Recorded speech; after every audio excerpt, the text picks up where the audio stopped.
Hello friends, myself Dr. Jayesh Sanaria, Spurs Clinic, practicing as a cosmetic dermatologist since 12 years.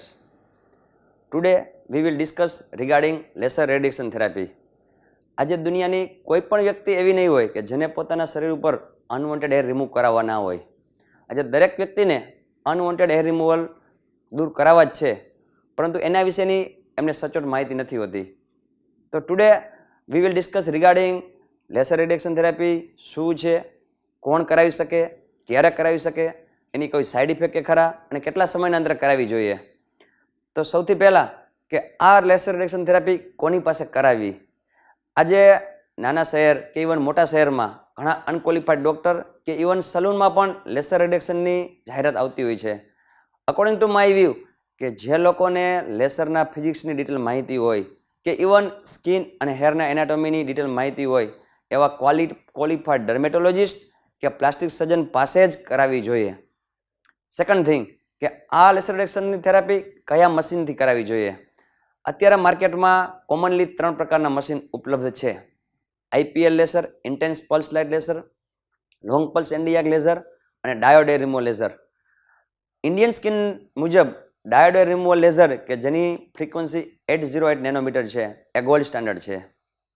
Third one કે આ therapy ખરેખર શું છે, એનાથી સ્કિનને કાંઈ ડેમેજ થાય કે નહીં.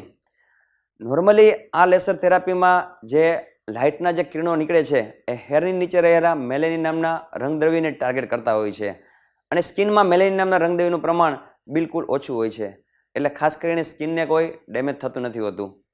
ફોર્થ વન કે આ થેરાપી કોણ કરાવી શકે.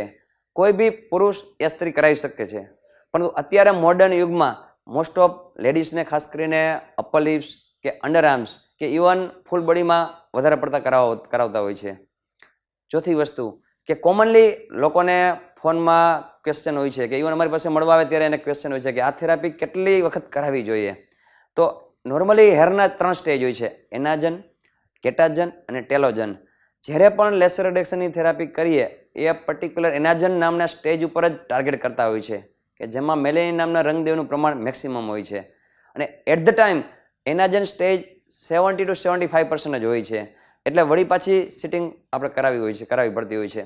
અને હા, આ સિટિંગનો આધાર તમારા હેરના કલર, સ્કિનના કલર, હેરની જગ્યા, હેરિડિટરી ફેક્ટર કે ઇવન ઘણીવાર હોર્મોનલ પ્રોબ્લેમ પર ડિપેન્ડ કરતો હોય છે. ઇન શોર્ટ, જો તમારા હેર થીક અને ડાર્ક અને સ્કિન તમારી વાઇડ તો સિટિંગ ઓછી થતી હોય છે, પણ જો તમારી સ્કિન ડાર્ક હોય અને હેર તમારા બ્રાઉન હોય યા તમારા લાઇટ કલર હોય તો સિટિંગની ફ્રીક્વન્સી વધારે થતી હોય છે. અને ઘણી વખત હોર્મોનલ પ્રોબ્લેમ હોય કે પોલિસિસ્ટિક ઓવેરી હોય તો સિટિંગની ફ્રીક્વન્સી વધારે કરાવવી પડતી હોય છે અને ઇવન રિમૂવ થઈ ગયા પછી પણ 6 to 8 મંથના અંતરે ટચિંગ સેશન બી કરાવવા પડતા હોય છે. તો આ સિટિંગનો આધાર મેં કીધું એ પ્રમાણે એ ફેક્ટર પર ડિપેન્ડ કરતો હોય છે. અને હા, આ મશીનથી સફેદ વાળ બિલકુલ નાશ પામતા નથી હોતા. ફિફ્થ વન કે લેસર રેડિયેશન થેરાપી કરાવ્યા પહેલાં શું તમારે કેર રાખવી હોય છે. તો ખાસ કરીને ટ્રીટમેન્ટ કરાવતા પહેલાં તમારે વેક્સિંગ, થ્રેડિંગ, પ્લકિંગ કે એવી કોઈ સલૂનમાં થેરાપી ના કરાવવાની. અને મેં કીધું એ પ્રમાણે હોર્મોનલ પ્રોબ્લેમ હોય તો ઘણીવાર બ્લડ ઇન્વેસ્ટિગેશન અમે કરાવતા હોય છે અને ઘણી વખત PCOS કે એવું ડાઉટફુલ લાગતું હોય તો એન્ડોક્રાઇનોલોજિસ્ટ ડૉક્ટરનો બી અભિપ્રાય અમે લેતા હોય છે. છઠ્ઠી વસ્તુ કે આ થેરાપી કરાવ્યા પછી શું કેર રાખવાની હોય છે. અત્યારની મોડર્ન ટેકનોલોજી અને નવા મશીન મુજબ જોઈએ તો મશીનમાં ઇનબિલ્ટ ચિલ્ડ ફેસિલિટી આવતી હોય છે, એટલે ખાસ કરીને સ્કિનમાં કાંઈ બર્ન્સ કે એવું થતું નથી હોતું. પરંતુ ઘણી વખત તમારી સ્કિન બહુ સેન્સિટિવ હોય તો અમે એમાં લોકલ એનેસ્થેટિક ક્રીમ લગાડીને કરતા હોય છે, એટલે બિલકુલ પેઇનલેસ છે. સાતમી વસ્તુ કે આ સિટિંગનો આધાર સિટિંગ ક્યારે પાછી કરાવવી જોઈએ. તો આ સિટિંગનો આધાર તમારા હેર ગ્રોથના ડ્યુરેશન પર ડિપેન્ડ કરતો હોય છે. જો તમારા હેર ગ્રોથનો ડ્યુરેશન બહુ લાંબો તો સિટિંગની ફ્રીક્વન્સી ઓછા ટાઈમે, અને જો તમારા હેર ગ્રોથનો ડ્યુરેશન ઓછો તો તમારી સિટિંગની ફ્રીક્વન્સી ઝડપથી કરાવવી પડતી હોય છે. લાસ્ટમાં કે આ થેરાપી પેઇનલેસ છે. મેં કીધું એ પ્રમાણે બિલકુલ પેઇનલેસ નથી, પરંતુ અમુક લોકોને સેન્સિટિવ એરિયા હોય તો અમે લોકલ એનેસ્થેટિક ક્રીમ લગાડતા હોય છે.